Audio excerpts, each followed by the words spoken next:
We are in Nodecry. I'm so excited to talk to you all about this because, oh my god, has this been better than what I've expected? Better than what y'all been hyping up? I have been surprised by the environments of Nodecry. As a huge fan of games like Fallout, I love the aesthetic of Nasha Town. I especially love the observation deck.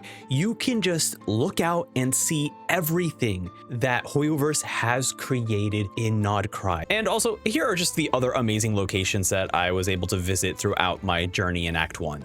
Next is I want to talk about the Snezhnayans because there were several conversations as I was exploring Nasha Town that really stuck to mind, right? The first one are the couple vacationing in Nodecry. This was such a hilarious conversation. We also got to meet former Fatui members protesting about unpaid labor outside the flagship. We also met Goslin, who sells non-weaponized tech, who gets mad at you for making the assumption that all Snezhnayans are either Fatui or Fatui aligned, which I just really appreciate all of these conversations that humanize the Snezhnayans. And then we go into the characters.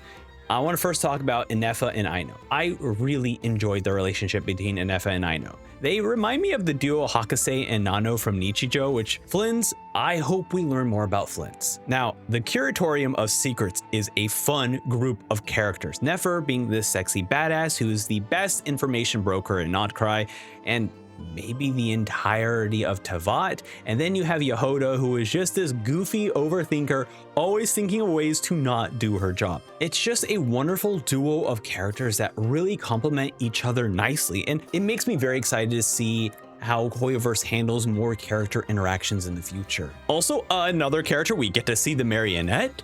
She is such a brat, but in the best ways. And lastly, the biggest surprise is Columbina. Holy, is such a wonderfully cautious, introverted character who is born from the moon and wishes to return home. She's also a really sad character. Every time I visit her little cave, although it's beautiful, it's so lonely.